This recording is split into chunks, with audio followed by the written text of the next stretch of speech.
যেদিন রেল ছাড়বে তার আগের দিন রাত্রি 8টার সময় ঘোষণা করেছেন দুটা রেল স্পেশাল রেলের ব্যবস্থা হয়েছে। কোথায় টিকিট, কিভাবে যাবেন, কোথায় ছাড়বেন, মানে কোনো কিছু নেই। বেকার যুবক যুবতীদের পেটে খাবার নেই, 1000 টাকা দিয়ে ফর্ম ফিল আপ, পেটে খাবার নেই, পরীক্ষা দিতে গিয়ে 5000 টাকা খরচ। বহিরাজ্যে পরীক্ষা কেন্দ্র কেন? শুরু থেকেই প্রতিবাদ হচ্ছিল এ নিয়ে। এবার গুয়াহাটিতে যাওয়ার পথে নৈশ বাস দুর্ঘটনায় এক ছাত্র নিহত এবং 6 জনের আহত হওয়ার ঘটনায় তীব্র প্রতিবাদ ত্রিপুরায়। বাস দুর্ঘটনার প্রতিবাদে কোঅপারেটিভ ব্যাংকের সামনে তুমুল প্রতিবাদী বিক্ষোভে উত্তাল হয়ে উঠল রাজধানী আগরতলার পোস্ট অফিস চৌমুহনী এলাকা।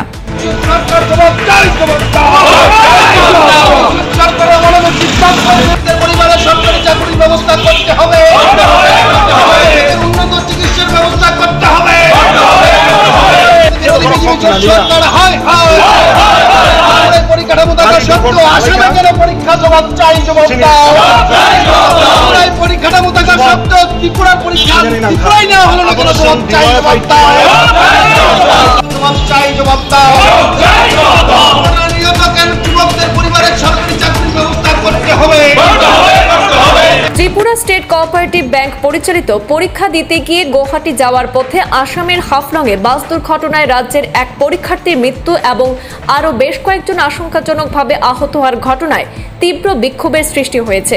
এই ঘটনার প্রতিবাদ জানিয়ে আজ রাজধানী আগরতলার পোস্ট অফিস চৌমুহনীস্থিত ত্রিপুরা স্টেট কোঅপারেটিভ ব্যাংকের প্রধান কার্যালয়ের সামনে বিক্ষোভ প্রদর্শন করে যুব সংগঠন ডিওয়াইএফআই এর এক প্রতিনিধি দল।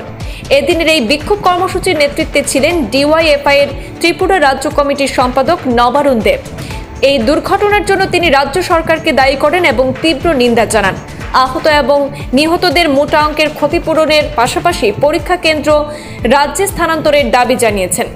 কোঅপারেটিভ ব্যাংকের 156টা পদে নিয়োগ, এই পরীক্ষা বহিরাজ্যে বেশিরভাগ ছাত্রদের বহিরাজ্যে পরীক্ষা দিতে হচ্ছে। প্রথমত হচ্ছেন তার মধ্যেই হচ্ছেন একটা বড় বদ উদ্দেশ্য।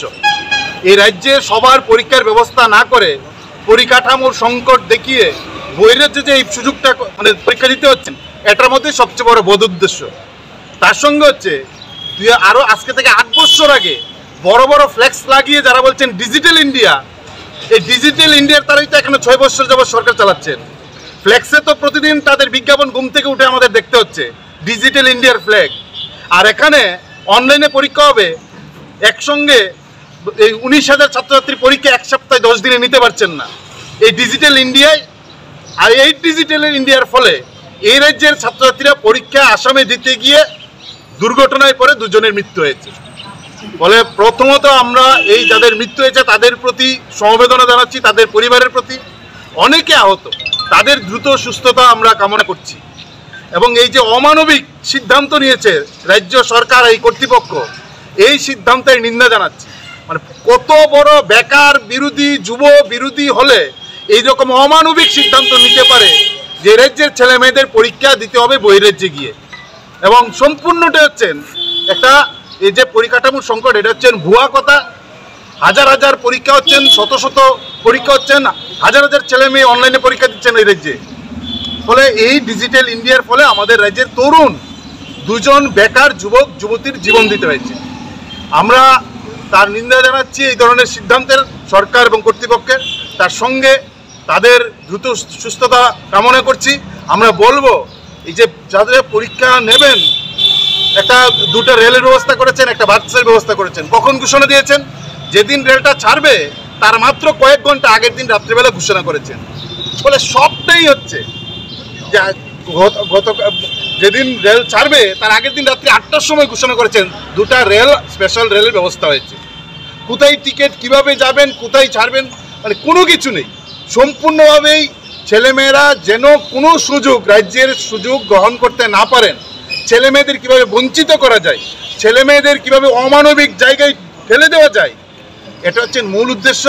ডিজিটাল ইন্ডিয়ার দৌলতে এই যে স্লোগান একটা মুখে লাগিয়ে, হাসি মাখা মুখ নিয়ে ফ্ল্যাক্সে বিজ্ঞাপন করে, মন্ত্রী প্রধানমন্ত্রীর ছবি লাগিয়ে যে ডিজিটাল ইন্ডিয়া করছেন, এই ডিজিটাল ইন্ডিয়ার ফল ভোগ করতে হচ্ছে গোটা রাজ্যের, গোটা দেশের বেকার যুবক যুবতীদের। পেটে খাবার নেই, 1000 টাকা দিয়ে ফর্ম ফিল আপ, পেটে খাবার নেই, পরীক্ষা দিতে গিয়ে 5000 টাকা খরচ, তারপর পোস্ট কয়টা? মাত্র 156টা। কি বলছেন?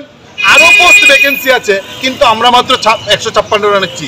এদিকে অঘটনের খবর রাজ্যে পৌঁছার পর ত্রিপুরা রাজ্য জুড়ে বিরূপ প্রতিক্রিয়ার সৃষ্টি হয়েছে।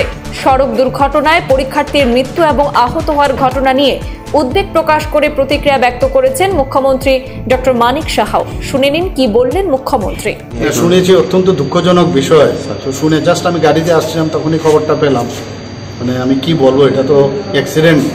তো যাই হোক, আমি দেখছি আরও কি কি খবর কোথাকার এবং তাকে কিভাবে হেল্প করা যায় ফ্যামিলিকে, সে দেখবো।